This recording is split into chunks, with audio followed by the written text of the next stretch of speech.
Hello, I'm Rob, and thank you for joining me today. We're going to be talking about another video game. This time out, it's the turn of Giant and Giants, Burly Men at Sea. Now, this is a game which has really been doing the rounds. I'm playing this on the PlayStation 4 version, but it's also available on Vita and Nintendo Switch. Android, iOS, and Steam, I believe. So it's really been about town, which is unfortunate for a game named Burly Men at Sea. Sorry, bad joke. But anyway, I digress. I'm going to open this video up by being a little bit pretentious, and I'm truly sorry about that, but I feel it's necessary in the case of a game like this. Now, the reason for my pretentiousness is I have to ask the question, what is a game? And whether this can classify one as one.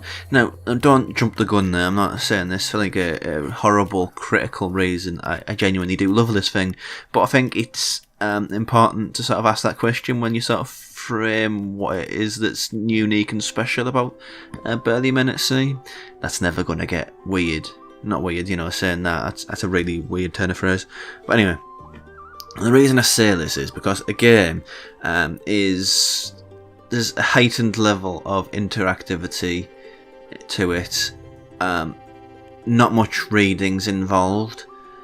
I mean, you could call adventure games are indeed games, but this is like an even more stripped back version of an adventure game, which is a point which I will return to later. But the question is it a game? And I don't think it is.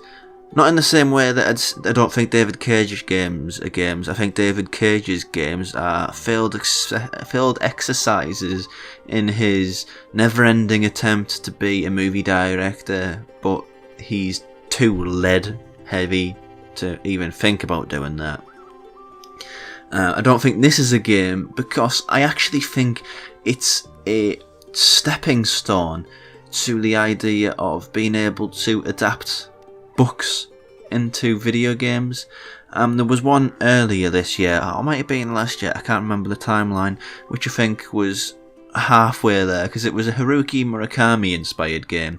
It was called Memoranda, if memory serves, and that was an interesting sort of take on adapting something from literature, and I think this is too. Just on the sort of the dialogue sense, nothing is spoken. A lot of the sound effects are vocalized, so machines don't have like a digital effect which makes it sound like a machine. It sounds like the sort of sound your dad would make if he's reading you a bedtime story. And in the video game space, I think that's wonderful, I really do. And also the fact that it's got all the dialogue written above the events that are happening on the screen, I do believe that helps in sort of allowing you to get into the game.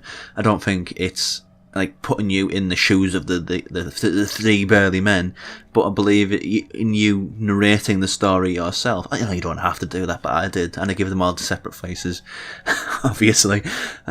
It's something which games don't really have a lot of, I think, and it stands it in good stead. Now, the fact that I'm saying I don't believe it's a game in a traditional sense means that I don't think it's got all that much accessibility outside of people like myself who've been playing games for cough years and only really appealed by the things that are truly stand out. But let's have a look at the art style, because that is something which is like key to something standing out, because I think games graphics and art design has really reached like a pinnacle, because all you're getting now is sort of hyper-real, and hyper-real is not really what I play games for. I play them for escape, not for a representation of reality, just how it is. But this, it has that sort of picture book aesthetic. It gives you enough information to understand the world, whereas it also gives you enough information to fill in the gaps. Like this section of the game, you are inside the stomach of a Moby Dick style whale, but you don't really get enough information there.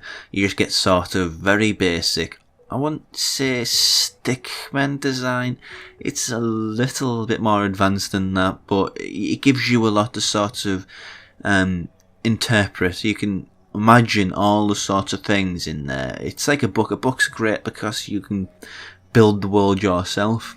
You read the words and you fill in the gaps in your brain, which is why people say when there's like adaptations of movies to games, not movies to books to movies, sorry, that it never really is as good as the book, because it's telling you what you have already imagined.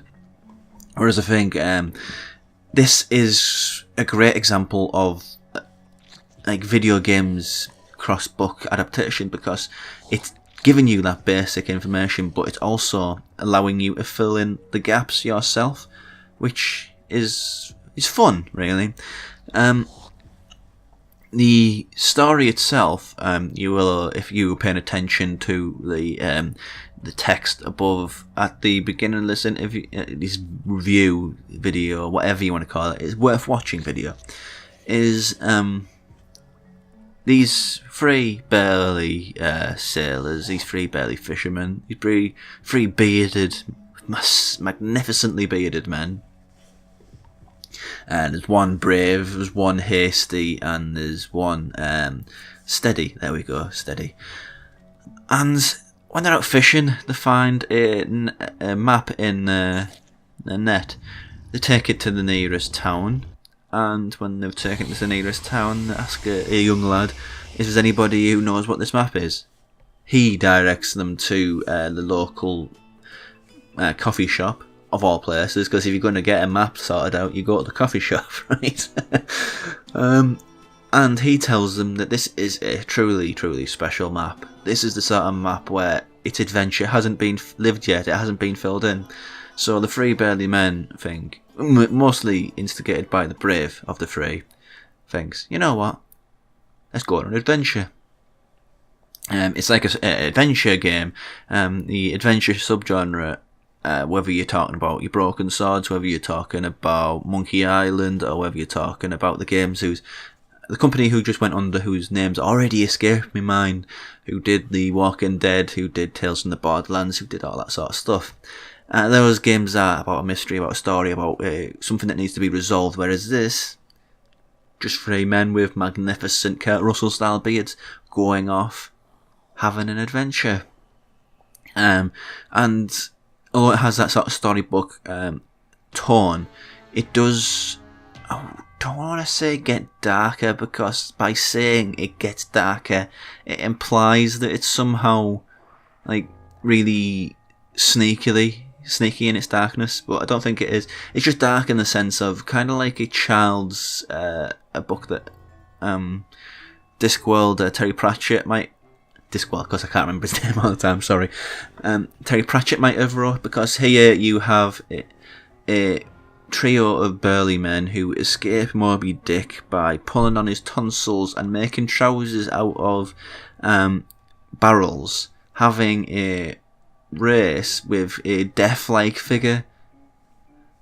So it's silly, but as I hinted at earlier, I played games for a very, very long time, and to a point, I believe there's not much else I can see. I'm not saying that as somebody who's become cynical about games and I don't really like games anymore, because I do. I love games. They become one of my passions of life. But when something is so repetitive and you see themes that are so ubiquitous across the whole medium, and you don't see anything really new, you just see the bad trends being perpetuated over and over again. For something completely fresh, I mean, this is kind of like Undertale in that respect. That was riffing on JRPG tropes to tell something completely unique. This is doing something the same with adventure games, to do something really, really unique and charming and sweet. And I can't recommend it enough, really, but it's, as I said earlier, it's not for everybody. Specific kinds of people will get something from this game. So if you're one of those types of people, go for it. I don't think it's being talked about in the same terms as Undertale, principally because this has had a life as a mobile game. the mobile gaming industry has a particularly bad taste in a lot of people's mouths for it being sort of play not only to win but to play in some circumstances. But if I don't think it had that to contend with, I think we'll be talking about sort of a very, very nice sleeper hit. And this is Burly Men at Sea. As you haven't told, I kind of gushed about it, which was such a simple and elegant game, which all you really need to do is pull to the left or right side on one stick and click X. You can't really say much more than that, to be honest. And this is The Geek Show. I've been Rob. If you like what I had to say, do click like or comment below. But if you loved what I had to say, please give us a subscribe and stay tuned to anything else that might be happening here on The Geek Show. For example, we've got podcasts. If you head over to geekshow.co.uk, we've got all sorts going on, especially going into 2019, which is a year to be very excited and to keep around on The Geek Show. But until then, I have been Rob. This has been Burly Men at Sea, and it is very, very much worth playing. And until next time, thanks for staying around.